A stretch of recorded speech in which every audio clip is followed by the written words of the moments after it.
기도하겠습니다.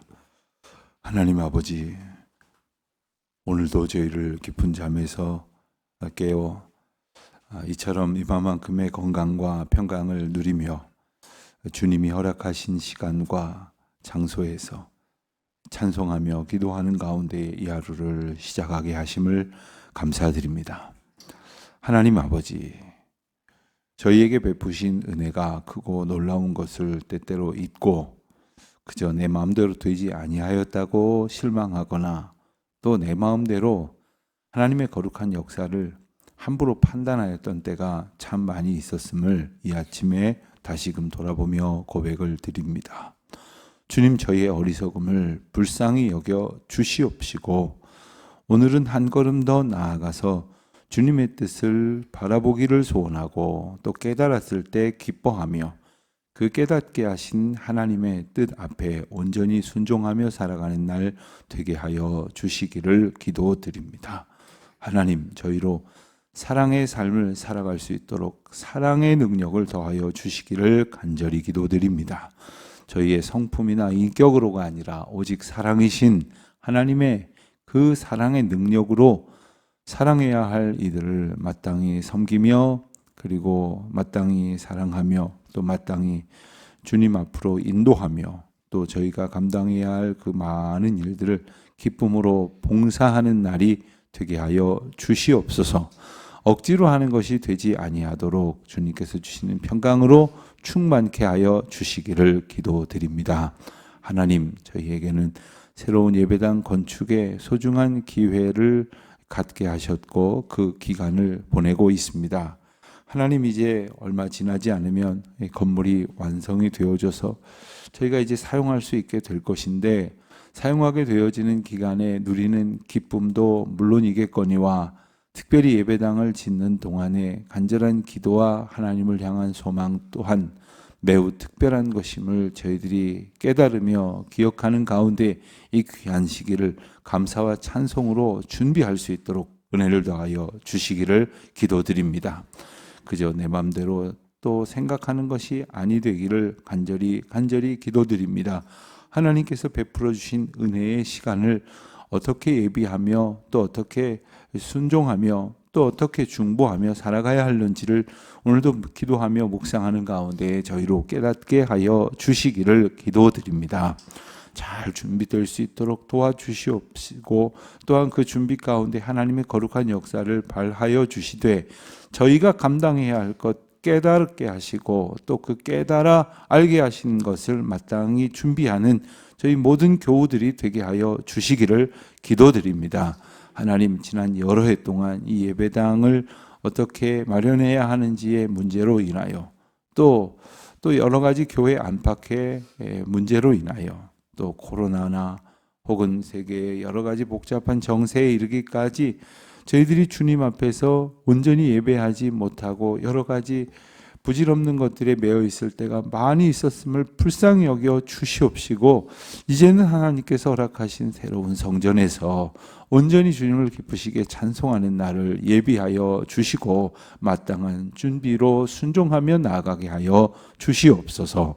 하나님, 이 아침에도 오직 하나님의 은혜를 구하며 머리 숙입니다. 기도할 때마다 하나님의 뜻이 더욱 선명하여지고 또 저희의 생각은 무너져 흩어지게 하시고 오직 하나님의 거룩한 역사만이 저희 마음 가운데 공교히 세워질 수 있도록 도와주시옵소서. 그리하여 의심하던 자들에게 확신을 주시고 헷갈려 방황하던 이들 가운데 분명하여 확증케 하시는 하나님의 은혜 앞에 기쁨으로 찬송하며 소망 가운데 서게 하여 주시옵소서. 우리 교회의 모든 교우들, 어린아이로부터 장년에 이르기까지 이 하루의 모든 일들을 하나님 앞에서 서로 사랑으로 연합하고 중보하며 또 주님의 주신 은혜를 기억하고 나누는 시간들 되게 하여 주시옵소서. 병원에서 이 아침을 맞는 이들도 있습니다. 치료하는 중에 있으신 분들도 있습니다. 한 사람 한 사람 주님의 고치심의 은혜를 보게 하여 주시옵소서. 오늘 저녁 모임에 이르기까지 온 교우들의 이 하루를 온전히 주장하시고 그 시간들을 통하여 영광 받으시기를 간절히 구하오며 모든 말씀 예수님의 이름으로 기도드립니다. 아멘. 로마서 2장 17절 말씀을 보겠습니다. 로마서 2장 17절부터 29절까지 말씀 우리 이제 한 목소리로 봉독하겠습니다. 유대인이라 불리는 내가 율법을 의지하며 하나님을 자랑하며 율법의 교훈을 받아 하나님의 뜻을 알고 지극히 선한 것을 분간하며 맹인의 길을 인도하는 자요 어둠에 있는 자의 빛이요 율법에 있는 지식과 진리의 모본을 가진 자로서 어리석은 자의 교사요 어린아이의 선생이라고 스스로 믿으니 그러면 다른 사람을 가르치는 내가 내 자신은 가르치지 아니하느냐? 도둑질하지 말라 선포하는 내가 도둑질하느냐? 간음하지 말라 말하는 내가 간음하느냐? 우상을 가증히 여기는 내가 신전 물건을 도둑질하느냐? 율법을 자랑하는 내가 율법을 범함으로 하나님을 욕되게 하느냐? 기록된 바와 같이 하나님의 이름이 너희 때문에 이방인 중에서 모독을 받는도다. 내가 율법을 행하면 할례가 유익하나 만일 율법을 범하면 내 할례는 무할례가 되느니라. 그런즉 무할례자가 율법의 규례를 지키면 그 무할례를 할례와 같이 여길 것이 아니냐. 또한 본래 무할례자가 율법을 온전히 지키면 율법 조문과 할례를 가지고 율법을 범하는 너를 정죄하지 아니하겠느냐. 무릇 표면적 유대인이 유대인이 아니요 표면적 육신의 할례가 아니니라. 오직 이면적 유대인이 유대인이며 할례는 마음에 알지니 영에 있고 율법 조문에 있지 아니한 것이라. 그 칭찬이 사람에게서가 아니요 다만 하나님에게서니라. 아멘. 우리가 신앙생활을 하면서 우리의 신앙생활이 바르고 참된지 우리 스스로의 신앙을 돌아보고자 할 때가 있습니다. 자, 그렇다면 어떤 때, 혹 어떤 표징으로 우리의 신앙이 참된가 이렇게 생각을 하시겠습니까? 우리말에 참 재미난 표현이 있다고 생각이 드는 것은 가령 여기 시계가 하나 있다고 보겠습니다. 이 시계가 작동이 되거나 혹은 작동이 안 되거나 할 텐데 작동이 안 되면 뭐라고 그러냐면은 그 서양의 여러 말들을 이렇게 보면 이거 작동하지 않는다. 이거 일하지 않는다. It's not working. 뭐 이런 식으로 표현을 하는 게 주류라고 한다면 우리나라 사람들은 뭐라 그러냐면 이 시계 죽었네 이렇게 말을 해요. 이 시계 죽었네. 그러니까 죽었네 살았네 하면서 살아있으면 기능하는 것이고 그리고 죽었으면 기능하지 못한다 이렇게 말하는 거죠. 그런 의미에서 볼 때 우리의 신앙이 살았느냐 죽었느냐를 본다면 우리의 신앙이 신앙으로서 마땅히 기능하느냐 그렇지 않느냐에 따라서 살아있는 믿음이냐 죽어있는 믿음, 죽어버린 믿음이냐 이렇게 말할 수 있지 않을까 생각을 합니다. 그렇다면 살아있는 믿음, 즉 참된 신앙의 본질은 뭘까? 그것은 살아있음으로 발생하도록 허락하신 생명력이고 그 생명력은 계속해서 거꾸로 즉 인간적으로 세속적으로 흐르기 쉬운 우리의 삶을 거룩한 하나님의 백성의 영적 삶으로 이끌어져 가시는 은혜를 얻는다고 말할 수 있겠습니다. 이때에 나타나는 것이 끊임없는 영적 변화와 성장 그리고 성숙이다 이렇게 말할 수 있겠고 그 결과 어떻게 되느냐 하면 그의 생각과 그의 말과 그리고 그가 추구하는 바가 그의 삶과 점점 일치되어져 간다는 것이죠. 이게 바로 신앙의 성숙이라고 말할 수가 있겠습니다.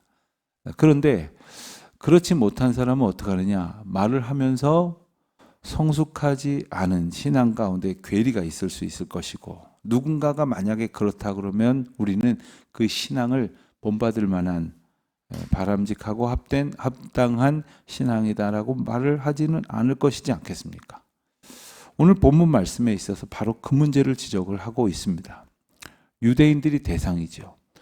1장에서는 로마서 1장에서는 이방인들의 죄에 대해서 언급을 하면서 하나님의 능력이 되는 복음이 그 이방인들에게 구원을 얻게 하지만 그 하나님의 구원의 능력에 힘입지 않은 자들이 결국 나타나는 결과는 여러 가지 범죄다라는 이야기로 1장을 마무리했음을 우리가 보았습니다. 2장에서는 로마에 있는 유대인들 그리고 이 말씀을 보는 모든 유대인 또는 유대인적 사고를 가지고 있는 신앙인들에게 그 신앙의 괴리를 봄으로써 그들이 참된 신앙에 있지 않음과 참된 신앙을 살고 있지 않음에도 불구하고 바르게 살아가고 있다는 착각 속에 있음을 일깨워 주시려는 것이 바로 오늘 본문의 메시지다라고 말을 할 수가 있겠습니다. 특별히 17절로 20절까지 보면 그 유대인의 어떤 특별한 인식, 마치 자신들은 특별하다라고 말하고 싶어 하는 그러한 인식적 신앙의 모습을 지적하고 있습니다. 뭐라고 표현합니까?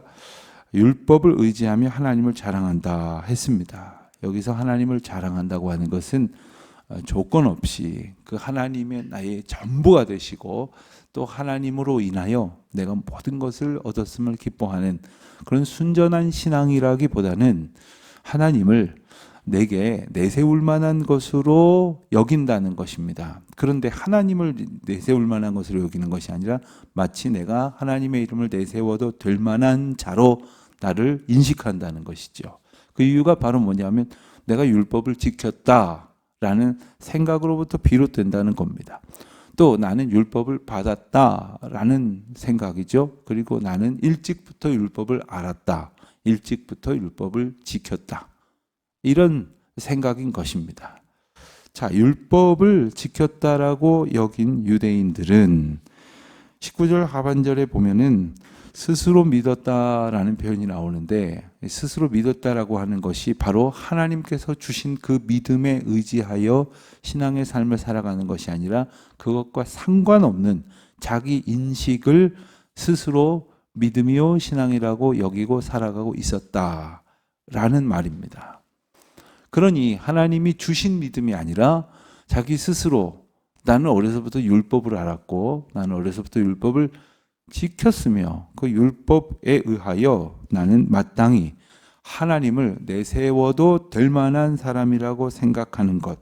그러니까 하나님을 자랑할 만큼 율법을 의지했다고는 하지만 실상은 스스로 믿으니 하나님이 주신 그 믿음의 본질은 갖지 못했으니 이름뿐인 신앙의 실체를 가진 형식만 갖춘 신앙의 모습이다 라고 지적을 하는 것입니다.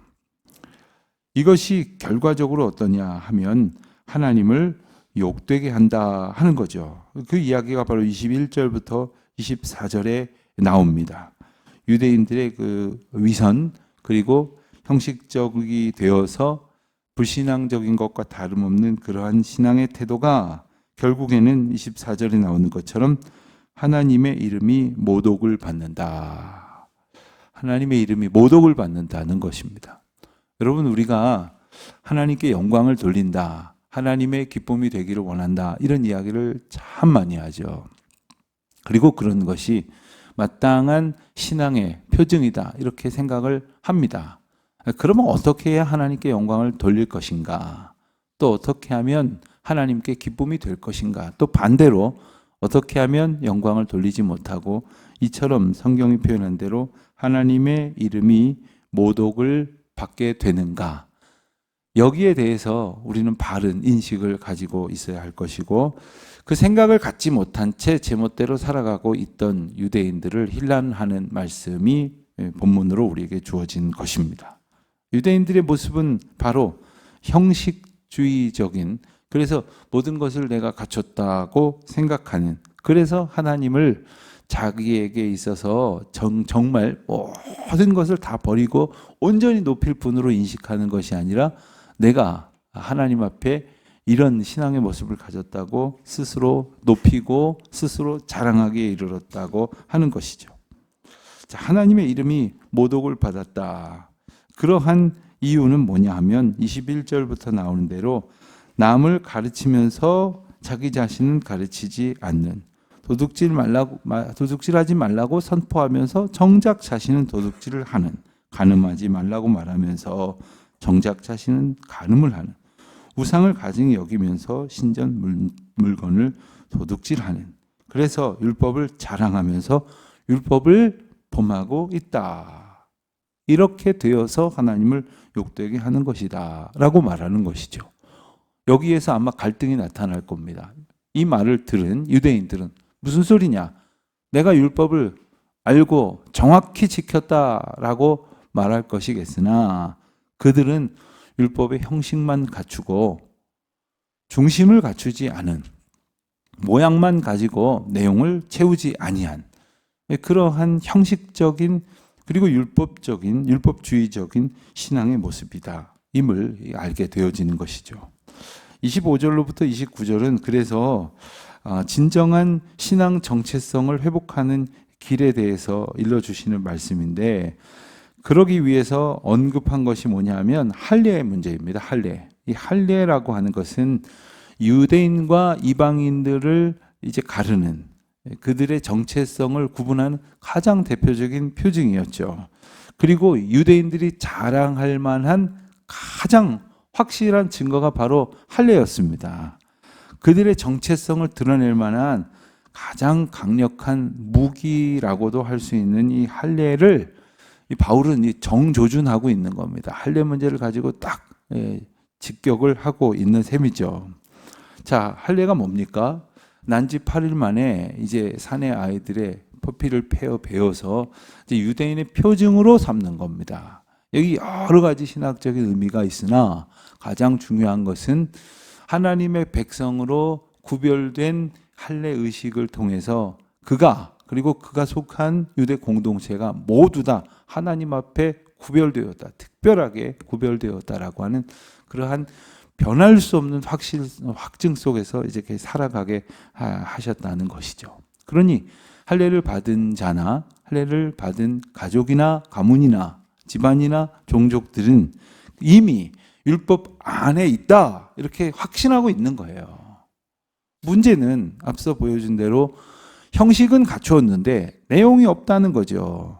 그래서 참된 신앙의 본질이라고 말할 수가 없는 겁니다. 형식은 있는데, 그래서 보암직한 시계로 모양을 갖추고 있는데 이게 가지 않는 거예요. 옛날에는 뭐 막 흔들어 보기도 하고 귀에 대보기도 하고 그리고 뭐 태엽을 감아 보기도 하고 요즘은 뭐 배터리를 이렇게 교체해 보기도 하는데 이렇게 해도 저렇게 해도 이게 시계가 가지 않는다. 그러면 이건 쓸모가 없는 거죠. 아무짝에도 쓸모가 없는 겁니다. 언뜻 보기에는 아주 꽤 근사해 보이고 비싸게 값을 주고 받을 수 있을지 모르지만 죽은 거예요.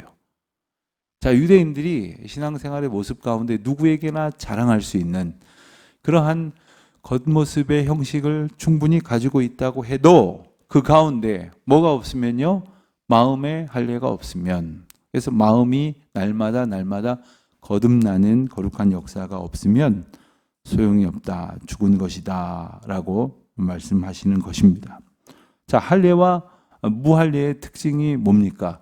그 할례를 받음으로, 즉 율법을 받은 자로서 그 율법에 합당하게 살아가는 끊임없는 매일매일의 삶이 매일매일의 할례에 계속이 되어질 텐데, 어렸을 때 할례 한번 받아놓고 그 집안에서 심지어는 그 할례를 받았다라고 주장하는 사람이 그 시간을 기억할 수나 있습니까? 난지 8일 만에 있었던 일이니 그 집에서 아버지가, 할아버지가, 집안 사람들이 너는 이렇게 살게 되어지는 집안 속에서 할례를 받았다라고 들으니까, 그 자신의 몸에 흔적이 있으니까 그렇게 알고 있는 거죠. 그러나 그것뿐이라는 겁니다. 그래서 그것을 표현하기를 28절에서는 표면적 유대인이다 이렇게 말하는 겁니다. 표면적 유대인이 아니요, 표면적 육신의 할례가 아니니라.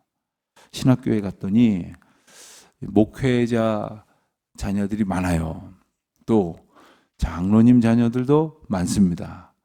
그 가운데에 그 평신도, 그러니까 이제 교회에서 목사나 장로만 중요한 직책이라고 말하자는 의미가 아니라 일반 성도의 자녀로서 신학교 온 사람도 있고, 그리고 더러는 불신자 가정에서 신학교 온 사람도 있습니다. 그러니 어떻게 되겠습니까? 아직 성숙하지 않은 나이에 어떤 사람들은 그걸 대단히 막 우월하게 여긴단 말이죠. 뭐 심지어는 농담해 가면서 저는 그런 말 안 했습니다. 그런데 우리 그 클래스메이트 중에 하나는 항상 하는 말이 저기는 성골이고 저기는 진골이고 그럼 너는 뭐냐? 향소부곡이다. 뭐 이런 소리를 해가면서 역사 시간에 배우셨죠? 형편없는 뭐 천민이나 평민처럼 그렇게 스스로를 비하하는 그런 이야기를 하기도 하는 사람이 있더라고요. 그런데 어느 날 교수님 한 분이 강의 시간에 그런 얘기를 하셨어요. 그분은 참고로 3대째 목회자 가정의 목사이며 교수이신 분인데 아주 신랄하게 비난을 하고 공격을 하는 거예요. 예. 대를 이어서 신학교에 왔으면 큰 은혜를 받은 거지만 그런 부모를 두지 않았음에도 불구하고 신학교로 오는 인도하심의 은혜를 얻었다면 그건 더 말할 것도 없이 큰 은혜를 받은 거라고. 굳이 비교하자면 아니 앞에서 환경적으로 잘 인도하는 사람들이 많아서 오는 게 뭐가 어렵냐고. 험한 세상을 살고 어려움 속에 살 수밖에 없음에도 불구하고 하나님의 인도하심 가운데 여기까지 이렇게 하신 것이 얼마나 큰 은혜냐고. 그러니 은혜가 은혜인 줄로 모르고 서로 그냥 형편이나 따지고 있으니 하면서 호되게 야단을 맞은 적이 있어요. 우리는 어떻습니까? 우리가 가지고 있는 이 겉모습으로 인하여 판단하거나 혹은 우월하다고 생각하여 자만하거나 혹은 누군가를 보잘것없다고 폄훼하는가 깊이 생각해 봐야 할 문제입니다. 그래서 28절에 보면은 표면적 유대인 즉 겉사람만 즉 모양만 갖춘 유대인이 아니라 29절에 나온 대로 이면적 유대인 즉 속사람이 날마다 마음의 할례를 경험하고 고백하는 사람이라야 하나님께서 허락하시는 은혜 안에 살게 될 것이다. 그래서 하나님께 온전히 거하는 사람으로 살게 될 것이다 하는 이야기를 하는 것입니다. 우리는 어떻습니까? 우리는 과연 겉사람도 속사람도 온전히 하나님의 은혜 안에 있는 것인지 아니면 모양만 조금 갖췄다고 뭐 대단한 은혜 안에 살고 있다고 자고하고 있는 것인지 깊이 묵상하는 가운데 속사람이 날마다 새로워지는 은혜를 누리는 저와 여러분의 오늘 하루가 되시기를 축원합니다. 하나님 아버지, 저희들이 어찌 저희의 속사람을 새롭게 할 수 있겠습니까? 성령 하나님 저희 가운데에 거하시고 오늘도 역사하여 주셔서 저희의 마음이 날마다 새로워지고 날마다 순간마다 할례를 받는 거룩한 역사가 있게 하여 주시옵소서. 그리하여 하나님의 은혜를 더 얻었다고 생각하는 자라면 더욱 하나님 앞에 그 사랑의 은혜에 합당하게 살아가도록 힘쓰며 또 어려운 중에 은혜를 누리게 하셨다고 한다면 그 하나님의 은혜로 인하여 또한 더욱 주님을 영화롭게 찬송하며 살아가는 주의 자녀들이 되게 하여 주시옵소서. 예수님의 이름으로 기도드립니다. 아멘.